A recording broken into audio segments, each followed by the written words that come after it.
I want to take a moment to talk about my mother.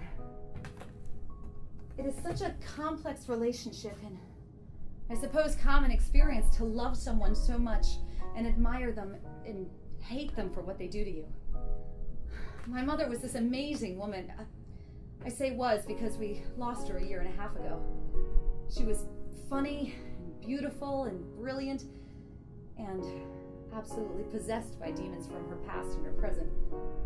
So when I left, I was really conflicted.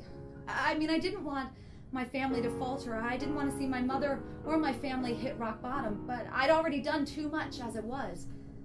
And I was to learn that sometimes you have to fall as far as possible before you can start the ascent. But before I lose you to this maudlin prose, I want to tell you the twist.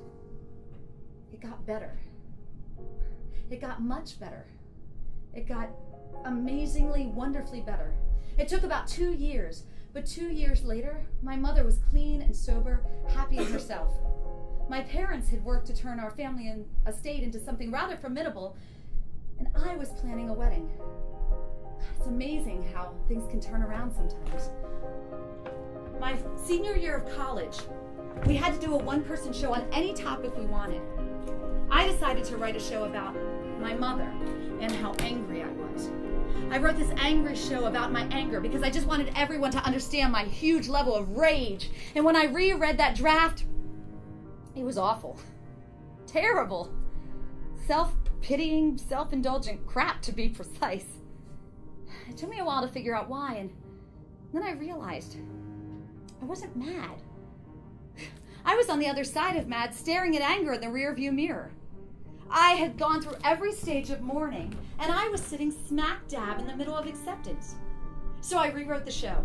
I turned it into this black comedy about my relationship with my mother, and I was this circus clown. And every time I tried to do a stunt or a trick, it would go awry when my mother would interrupt me.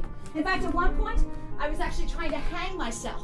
And as I pulled the rope, my mother called and interrupted my suicide.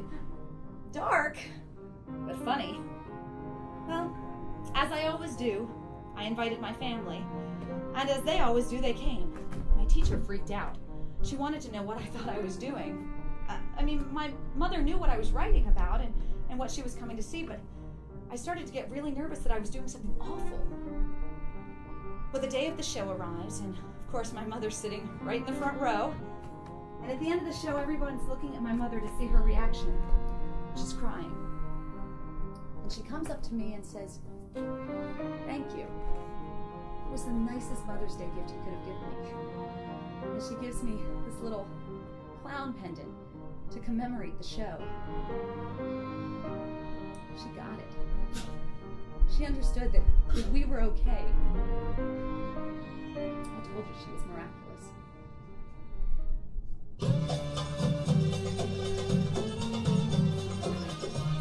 Last winter, I took a belly dancing class, inspired by a song called, obviously enough, Introduction to Belly Dance. I decided this was something I needed in my life. So I went online and I found out there was a class not only starting in my neighborhood, but starting that week. So I contacted the instructor, who informed me it was a very unpopular time and would likely be canceled. But I was welcome to show up and hope for the best. Well, I was not going to be disappointed. I knew someone was going to show up. Too many things had gone in my favor. I wasn't going to be disappointed. And boy, was I right. What an amazing and diverse group of women showed up.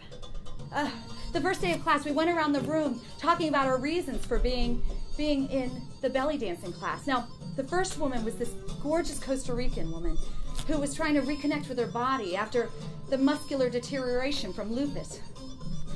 I connected with her right away. There was this attractive equestrian who was trying to reconnect with her femininity because she said she spent all of her time in barns with horses. And there were these two gorgeous, statuesque friends who were trying to find a way to work out after having taken time off to raise their children. And then it was my turn. Why was I here? What was I doing? My answer was utterly honest and just flooded out of me. I'm in the middle of a major identity crisis and I need to reconnect with my inner goddess.